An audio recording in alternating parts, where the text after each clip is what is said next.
because one is then we're out of balance, and we're not able to be, in a sense, another way to look at it, really on the bodily realm, is you have this unfolding from the physical, the etheric, the astral, and then the ego. Well, once the ego is freed, its choice is to penetrate back through, first to the astral, and to become aware in our realm of ideals and emotions. It means that the ego, you become awake to your own thinking and your own feeling. And then the ego penetrates into the etheric. And in this case, you become aware of your life processes, your sense of health. And in a sense, you gain the capacity to become a self-healer if you can penetrate into the etheric. If you can be awake in the etheric and be aware of, to a more extent, your life processes. And then ultimately, your ego should penetrate into the physical. And of course, if that's possible, this in a sense is overcoming death. So traditionally, when you talk about the exhibition of certain powers of the great sages, it's associated with first penetrating into the astral, with the becoming awake in the astral, so that now you have a great sage who's clearly aware of the nature of all thoughts and the nature of emotional expression, and can provide counseling in that area. And since that's the first level of sagehood, and then you penetrate into the etheric, and now you become aware of what's going on in the life processes. And so you become not only a healer of feeling and thought, but you become a healer of the body itself. You can promote health by your counseling. And of course, ultimately, you can penetrate into the physical self and therefore make the promise of eternal life. But in the case that usually it doesn't mean immortality, but still you understand the nature of the physical.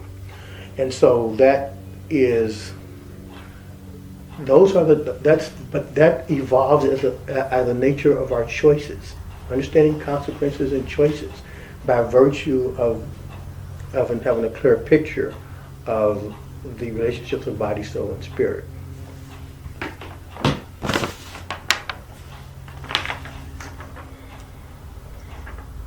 I sort of just did the third one on here. We must engage this cycle with our fourfold bodily members: structural, vital, apprehending, and comprehending. So that's what I was talking about, this penetration. The fourfold body here is the structural, is the physical, the vital is the etheric or life body, apprehending is the astral, and comprehending. Apprehending is perception. That's the different. People don't know the distinction between the word apprehending here and comprehending. And comprehending is more of the thinking, not perception. I can perceive, but then can I penetrate that perception through thinking? That's comprehension. So you basically have the physical, the etheric, the astral, and the egoic in those. And I just talked about how those are related in terms of the ego penetrating through those.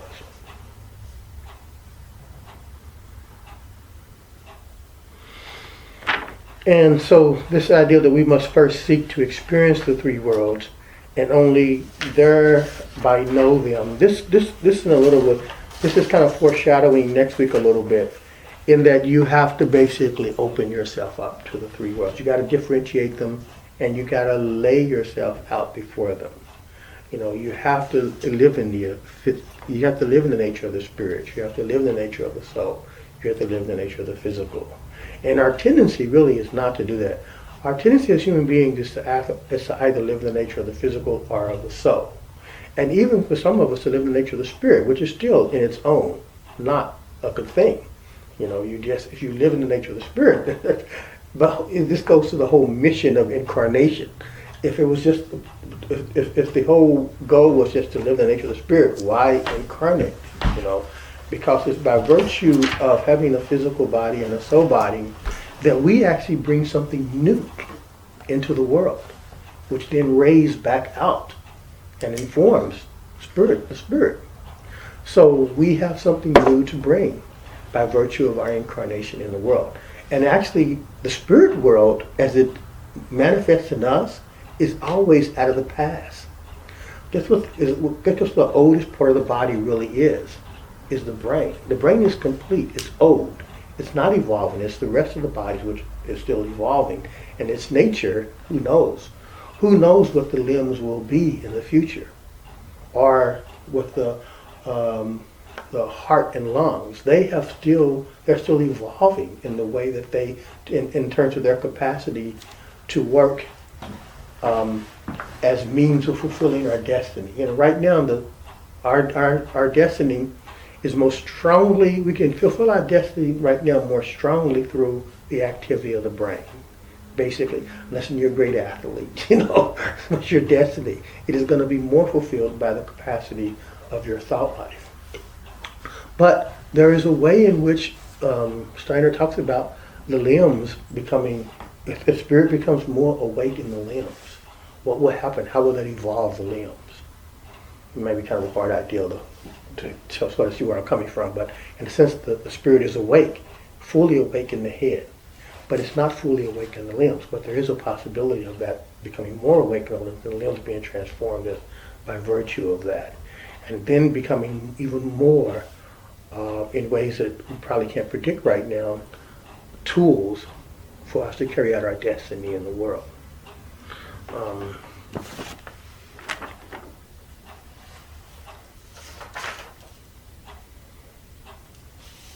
The varying qualities of the subtle world are not predicted by what is given to us by the senses. And that goes without saying. We've already sort of talked about that, is that this is this realm of really knowing that doing an inward process that allows us to really separate in our feeling perception what is due to our constitution and what information we're getting about the nature of the invisible spirit world when we perceive something. That's basically the task of anthroposophy. There is this subtle nature of the world that's not revealed in the senses. It's not revealed in feeling perception. But feeling perception becomes an organ, a perception that allows you to penetrate to the invisible in terms of the spiritual world.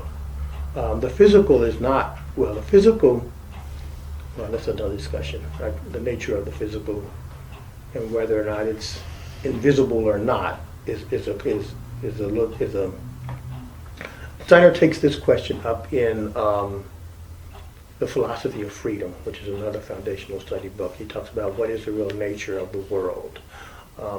And we have this thing where what we consider science and its picture of the world, he calls it metaphysical realism, which means it's made up. And scientists know it's made up too. The model of atoms and stuff like that, that is simply what we have made up about the world based on what we can see through the senses. But they know that always gets contradicted. They pick up an atom and they feel, well, actually that atom doesn't really satisfy the conditions. And things get smaller and smaller, and they all nowadays they talk about there's not even any reality except in the moment when we make a measurement. And when we're not making a measurement, the world is in flux. And there's all this infinite possibility. That it's coming to the point where they have to admit that they really have no way to say with any authority what the physical world looks like. That is simply a made-up thing. And it's also true. And so if the physical world is we have so little access to that, there's also more subtle worlds that we have very little access to also. And our lack of access depends on how much we are in the way. How much we're in the way in terms of our individual constitution. But every time that brings up another hard question, which is, again, what about our incarnation? What's the nature of it? If our individuality is supposed to get out of the way so that we can see the nature of the spiritual world, obviously there's There's a way that our destiny can be enriched by seeing the nature, the objective nature of the world, but there's also something about who we are as individuals, our individual constitution, that has to do with bringing something new in the world. And we're not talking about that so much in this book, Theosophy, but obviously there is a reason for our own karma, and that has a purpose, and that it needs to bring something new and different that's not predicted by even the physical or even the spiritual world. The spiritual world doesn't know who we are, in terms of what we're bringing new into the world. It's totally unique and totally new, and you can't look at the spiritual world and necessarily come to a true understanding of what your destiny is. This is actually the crux of Theosophy. Theosophy tells the story of how, as we die, what do we take out of this life into the region of death? What do we do with it in what is called Devachan, heaven, if you won't? And then how do we bring something back with a new purpose? So really, that's really exactly what that picture of how are we going through these cycles of birth and death as a way of cultivating something which is unique and different, in the world. In a sense, that's the picture of Theosophy. And I guess I will stop right there, since it's sort of a summary. We're basically here to look at this cycle of birth and death, to figure out what is the process by which we come into this world, we garner new resources toward a certain destiny, and we take those new resources back into the realm of death, and we work them over toward a new incarnation, which would make us more apt and more better prepared to fulfill our destiny. And in that activity of trying to fulfill our destiny, we have three resources: body, soul, and spirit. And we must try to optimize those resources by understanding their interplay.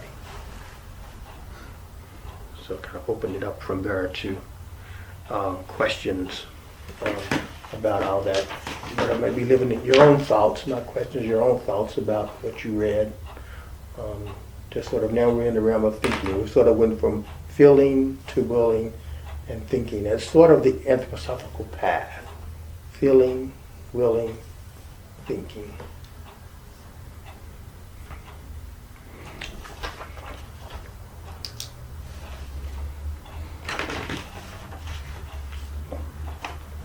What is the spirit doing at night when you sleep and it leaves and then comes back? Are you familiar with that practice of reviewing the day? Mm-hmm. Okay. Now, I'm trying to think I'll give you the reference for this. I'm